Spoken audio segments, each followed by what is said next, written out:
भगवान शंकराचार्य जी ने विवेक चूड़ामणि चल रही है ना वहाँ सुबह, तो उसमें एक पंक्ति कही है, इतः कौन वस्ति मूढ़ात्मा यस्तु स्वार्थे प्रमाद्यते। शंकराचार्य जी कहते हैं कि उससे बड़ा मूर्ख, उससे बड़ा जड़ बुद्धि कौन होगा कि जो स्वार्थ में प्रमाद करता हो। अर्थात जो स्वार्थी नहीं है उससे बड़ा मूर्ख और कौन होगा। तो अब ये बताओ कि शंकराचार्य जी कहते हैं कि स्वार्थी होना चाहिए, और दुनिया में आप लोग क्या कहते हैं कि स्वार्थी होना अच्छा है कि बुरा है? बुरा है। तो इसका मतलब क्या हुआ कि दोनों की समझ में थोड़ा अंतर है। हाँ? भगवान शंकराचार्य जी जिस अर्थ में स्वार्थी शब्द का प्रयोग करते हैं उसमें आप लोग नहीं करते। आप लोग जो करते हैं वो वास्तव में स्वार्थ है ही नहीं, समझिए। आप लोग जो स्वार्थी का अर्थ करते हैं, क्या करते हैं कि अपने घर को भरो, आपने उनको भरो, परिवार वालों को। विदेशी बैंकों में जो लाख डॉलर जो कितने लाख हजार डॉलर जमा करो, इसको स्वार्थी कहते हैं। लेकिन भगवान शंकराचार्य जी कहते नहीं, ऐसी बात नहीं, वो स्वार्थी नहीं है। उसके लिए तो एक दूसरा शब्द होना चाहिए। वो क्या है? तो उसको समझने के पहले ये समझो कि एक पक्षी होती है कोयल। कोयल जानते हैं आप लोग? और कोयल कितना मधुर बोलती है। तो कोयल इतनी होते हुए भी बड़ी चालाक है। क्या है? चालाक है, बड़ी होशियार है। वो कभी भी अपना घोंसला नहीं बनाती। कभी किसी ने कोयल का घोंसला नहीं देखा होगा। और न वो अपने बच्चों के जो अंडे हैं उन अंडों के ऊपर बैठ के उनको सीव भी नहीं करती, सेती भी नहीं। वो क्या करती है कि झाड़ियों के आसपास देखती रहती है कहाँ कौओं ने अपना घोंसला। कौवा, और क्या कहेंगे उसको, मिसेज कौवा को? हाँ नहीं, मिसेज कौवा। हाँ, कौवी समझो, कौवी, कौवा और कौवी। तो वो दोनों घोंसला बनाते हैं बड़ा सुंदर, और बना कर के उसमें कौवी ने अंडे दिए। कौवी ने अंडे दिए उसमें, और अंडे दे करके फिर वो गई चोग चुगने के लिए। इतने में कोयल आती, वो अंडों को उठाया और झाड़ी में फेंक दिया, और अपने अंडे वहाँ लेके फुर से उड़ गई। अब फुर से उड़ तो गई, अब जो आई थोड़ी देर में कौवी उन अंडों के ऊपर बैठती है, फिर उनको बैठ के सेती है, सीव करती है। करते करते एक दिन अंडे फूट जाते हैं, और अंडे फूट गए तो उसमें से छोटे छोटे बच्चे निकलते हैं। फिर उन बच्चों का खूब पालन करती है, पोषण करती है, उनको कीड़े मार मार के लाती है, खिलाती है, सब कुछ करती है उनके लिए। और फिर क्या होता है कि धीरे से उनके पंख निकल आते हैं, छोटे छोटे पंख निकल आए, और पंख निकलने के बाद उनके गले में से आवाज निकलती है, किसकी? कोयल की। अब वो जो है समझ आ रहे ये तो गड़बड़ हो गया, तो उन बच्चों को चोंच से मारते हैं, मार मार के लो लुहान कर देते हैं। और चूंकि ईश्वर की कृपा से उनके पंख पहले निकल आए, जो घोंसले से नीचे गिर के, और वो जो झाड़ी है उसके अंदर चले जाते हैं। और जब रात आती है तो एक कुदरत का नियम है, तो एक कुदरत का नियम है, प्रकृति लॉ ऑफ नेचर, कि रात को जितने भी कौवे हैं, चाहे वो अमेरिकन हो, चाहे इंग्लैंड के हो, चाहे जर्मन हो, चाहे जापानी हो, सब के सब अंधे हो जाते हैं। एक रतौंधी नाम का बीमारी होती है, वो उनको हो जाती है। रात को कौवों को कुछ दिखाई नहीं देता। तो ऐसी अवस्था में वो जो है बच्चे निकलते हैं झाड़ी में से बाहर, और फिर जो है वो उड़ के दूर चले जाते हैं। अब प्रश्न ये है कि वो जो कौवा कौवी ने इतनी मेहनत किया, इतना श्रम किया, बच्चों का इतना पालन पोषण किया, वो उनका स्वार्थ था या परमार्थ? बोलो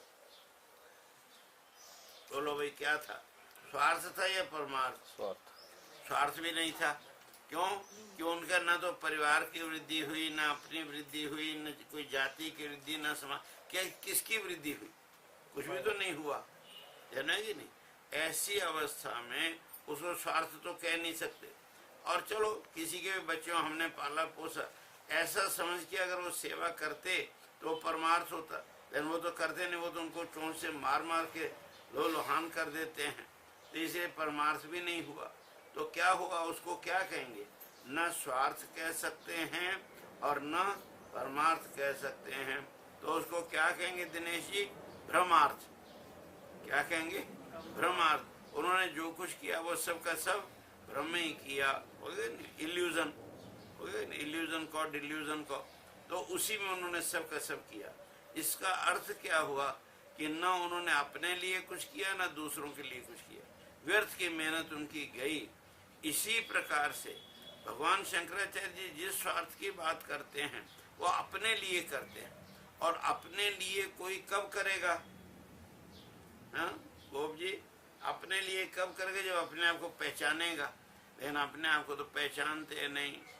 एक आदमी ने, बड़ा अमीर आदमी था, तो एक दिन उसमें चला गया एग्जीबिशन में, तरह तरह की वो थी, तो वहाँ उसने घोड़ा देखा, सफ़ेद घोड़ा, दूध की तरह सफ़ेद एकदम, बड़ा लंबा चौड़ा, बड़ा मस्त घोड़ा। उसने सोचा ये घोड़ा ले लूँ। इतने में एक दूसरा आदमी है, उसने कहा भाई ये घोड़ा तो मैं लूँगा, ये घोड़ा मैं लूँगा। उसने कहा नहीं मैं लूँगा। अब व्यापारी क्या करेगा, चलो भाई जो ज़्यादा पैसा दे वो ले लो। तो उसकी बोली लगने लगी, और बोली लगते लगते उन दिनों के 200 रुपये का घोड़ा 2000 रुपये में मिला। अब वो सेठ जी उसको खरीद के घर ले आए, लाते ही उसको बड़े प्यार से चूमा, और चूम के फिर उसको जो है ब्रश किया, फिर सफाई किया, फिर उसको दाना खिलाया, तरह तरह, फिर पार्क में घुमाया। अब जो है सेठ जी की एक ही आदत पड़ गई कि वो सारा दिन उस घोड़े की सेवा में सुबह से शाम तक लगे रहें। बिजनेस में भी जाने को नहीं, बेटे को कह दिया तू देख बिजनेस, वो भी नहीं किया, कुछ नहीं किया, और घोड़े की सेवा में 24 घंटे वो लगे रहें। और इस तरह से कभी भी लेकिन घोड़े के ऊपर चढ़ के कहीं गए नहीं। तो एक दिन जो था वो घोड़ा मर गया। अब ये बताओ, उन्होंने घोड़े की इतनी सेवा की, शुश्रूषा की, और उसका फायदा क्या हुआ, घोड़े पे एक भी दिन बैठे नहीं। तो उनको क्या कहोगे, बुद्धिमान कहोगे कि अक्लमंद कहोगे, हैं बोलो भाई, हैं क्या कहोगे, बुद्धिमान कहोगे कि अक्लमंद कहोगे बेटी, हैं अकलमंद। मैंने अकलमंद का मतलब जिसकी अकल मंद पड़ गई हो, मंद अकल वाला, मंद बुद्धि, समझे कि नहीं। तो ऐसी हालत में वो उसको मूर्ख का। लेकिन हम लोग क्या करते हैं, ये जो शरीर रूपी जो घोड़ा है, इस शरीर रूपी घोड़े की सेवा बचपन से लेके मरने तक करते रहे कि नहीं। सुबह से लेके शाम तक जो भी कमाई किया किसके लिए, शरीर के लिए, और शरीर ने एक दिन मर गया, छोड़ दिया कि नहीं, फिर तुम कहाँ जाओगे, अपने लिए क्या किया, कभी इस घोड़े पर चढ़ के किसी लक्ष्य पर पहुंचे, नहीं पहुंचे, तो फिर ये जीवन उसकी तरह ही हुआ या है। तो फिर क्या कहोगे अपने आप को, मैं नहीं कहता, समझ लो। तो इसलिए वास्तव में जो है सोचो थोड़ा सा, हम लोग मेहनत करते हैं, कमाई करते हैं, काहे के लिए, खाने के लिए, और खाते हैं काहे के लिए, जीने के लिए, और जीते हैं काहे के लिए, खाने के लिए। जीने का उद्देश्य क्या, कभी सोचा ही नहीं। मनुष्य बने हैं, भगवान शंकर जी तो यहाँ तक कहते हैं कि वास्तव में दुनिया में 3 ही चीजें सबसे कठिन है। सबसे कठिन अगर चीजें दुनिया में 3 हैं, दुर्लभम त्रयमेवेत देवानुग्रह हेतु। और वो तीनों चीजें कब मिलेंगी, जब देवता का, परमात्मा का तुम्हारे ऊपर अनुग्रह होगा, कृपा होगी परमात्मा, तब 3 चीजें मिलेंगी। उसमें भी सबसे जो कठिन चीज है वह मनुष्यत्व। मनुष्य बनना सबसे कठिन है। जो पैदा होते हो मनुष्य नहीं होते। आप लोग जब पैदा होते हैं तो क्या कहलाते हैं, नर और नारी। क्या कहलाते हैं, नर और नारी। ये नारी शरीर और ये नर शरीर है, दोनों में फर्क है कि नहीं। दोनों की जो इंफ्रास्ट्रक्चर है बिल्कुल अलग अलग है, बनावट अलग है। लेकिन मनुष्य कौन है, ये कि वो स्त्री की, हाँ दोनों ही हैं मनुष्य। क्यों? क्योंकि उनका इस शरीर से कोई संबंध नहीं।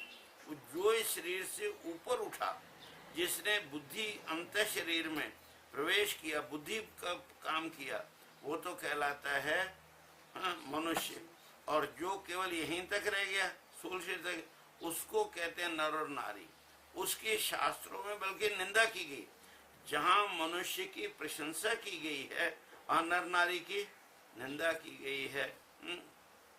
तुलसीदास जी ने लिखा कि ढोल गवार शूद्र पशु नारी, ये सब ताड़न के अधिकारी हो गए नहीं। और शंकराचार्य जी ने भी लिखा, उनसे किसी ने पूछा कि द्वारम किम एकम नरकस्य, नरक का एक दरवाजा कौन सा है? तो उन्होंने कहा नारी। बल्कि कई लोग तो इसको समझे बिना ही आरोप भी लगाते हैं कि ये दोनों क्या हैं, स्त्री विरोधी। नहीं, नारी विरोधी हैं, स्त्री विरोधी नहीं है, मनुष्यता विरोधी नहीं। बल्कि क्या है, जिन्होंने तुलसीदास जी ने जब वो लिखा ढोल गवार शूद्र पशु नारी, तो क्या वो कौशल्या को नारी मानते हैं? क्या वो जो है सीता जी को नारी मानते हैं? नहीं। नारी किसके लिए कहा उन्होंने? तो जो इस शरीर तक ही सीमित थी। भगवान राम के पास गई एक नारी, और जाके कहा कि जो है दुनिया की मैं क्या हूँ, विश्व सुंदरी हूँ। उन दिनों ये आजकल की तरह वो नहीं होते थे कंपटीशन, लेकिन वो जानती थी कि मैं ही दुनिया की सबसे सुंदर नारी हूँ और तुम दुनिया में सबसे सुंदर नर हो, इसलिए हम दोनों प्रेम करें। तो ऐसा जो वो हट करने लगी। भगवान ने उसको बहुत समझाया, मानवता की दुहाई दिया, मनुष्यता की दुहाई दिया, लेकिन वो नहीं मानी। तो अंत में क्या हुआ, फिर उससे नाक कान कटवा दिए। और एक स्त्री है, मैं नारी नहीं कहता, स्त्री है, उसके पास भगवान